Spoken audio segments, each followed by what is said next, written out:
décision instituer le visa d'entrée xaalis ba ci compte benn nit la doon dem ñu def 3 ans ñu ni bàyyi nañ ko kooku dañ koy dédommager 12 milliards ah loolu foog sénégalais yi laaj ko ñu taal Abdoulaye Wade réclamé 2500 milliards première instance jàll nga ñëw ni tribunal bi man dootuma fa jaar kaay leen ñu négocier jox ma 75 milliards mais kooku foog ñu seet ko entre 2500 milliards et 75 milliards encore que 75 yi 70 yi moo duggoon temps yi la ñu doore indiwaat 5 yi pour naan nañu def loi des finances rectificative fu mu nekkoon 5 yooyu 75 yi la ñu fayandoo fi ñu ko dugaloon naan ay taux de change fii di wax di tappale alors boo jógee ci loolu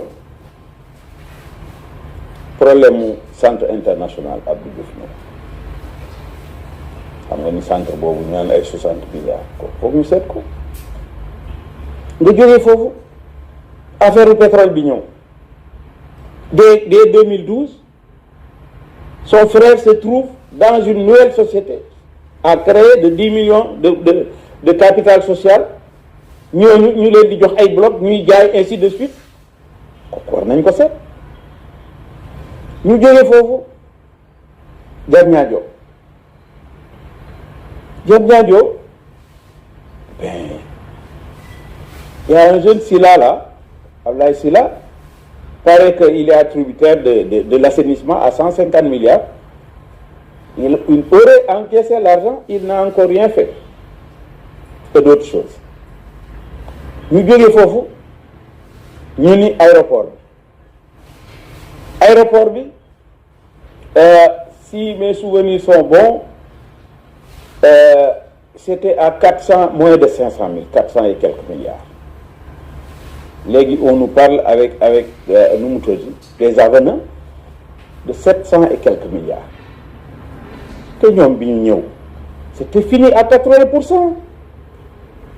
2012 bi muy gagné mars 2012 décembre 2012 la ñu waroon inaugurer ñun aéroport bi 2012 ils ont fait exprès retarder ko enlever la société Ben Laden nekk ba ay 2014 dugganteeg ay turc kenn xamul nu ñu dugganteeg ñoom turc yooyu ñoo yore kii aéroport bi loo fa bëgg a def ci ñoom lañu jaar te léeg-léeg boo fa demee dañu ne ah déet man du man il faut nga dem tel seeti tel alors xam nga loolu foog ñu seet ko affaire u train express régional ñi ngi wax 568 milliards départ léegi ñi ngi wax ay 700 yi nangam 728 wax mais kooku duñ ko seet mais man TR bi mën na gën a cher TGV Nigéria dans le même temps ñi ngi def TGV tronçon bu njëkk bi 187 kilomètres ñun 57 ñoom 552 milliards waaw boo dee jënd DCO ñu jaay la ko 200 millions nga bëgg jëndee Mercedes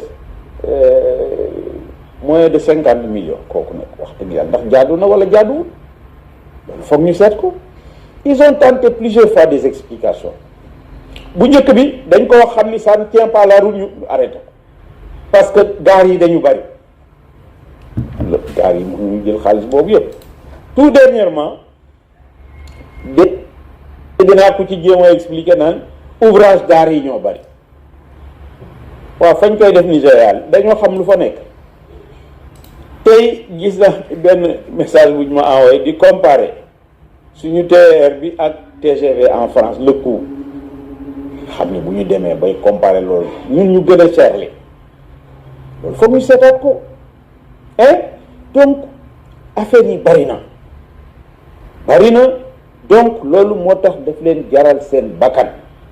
J'allais transformer l'hôtel en 5 étoiles et le reste parce que c'est 14 hectares 5 le reste les 12 hectares ma def ci la cité des pétroliers parce que xam nga ñii nekk Mauritanie ñëpp base bi Dakar la. ak tout ce qu'il y a derrière les gens ne savent pas mais c'est beaucoup de choses parce que je parle avec nos amis pétroliers. C'était en anticipation. Là l'État m'a exproprié. Encore. Oui. L'État m'a exproprié. loolu kañ la. mais c'est dans la presse. Alors ñu ni dañ fay def l'hôpital de Saint-Louis. Alors que l'hôpital de Saint-Louis était prévu en Galel. Mais ils ont définitivement tué le tourisme au Saint-Louis. À Saint-Louis. Parce que avec ce que nous devions faire là-bas. mais dafay nekk loo xam ni li muy créer ci emploi kenn xam. mais au moins bii parce que c'est en bordure de mer. fay nañ ma mais liñ ma fay. dañu la beneen liñ ma fay projet bi nga am. parce que projet biñ fa waroon def man moo li muy jariñ Saint-Louis. ñu fay nañ ma man buñ ma fayee tam après est-ce que retombées yi waroon am pour les populations de Saint-Louis dina am. alors à l'époque. te mënoo am beneen site boo ko mën a def. à l'époque j'ai dit que comme c'est pour les populations hôpital la ñuy def. du ma wax dara.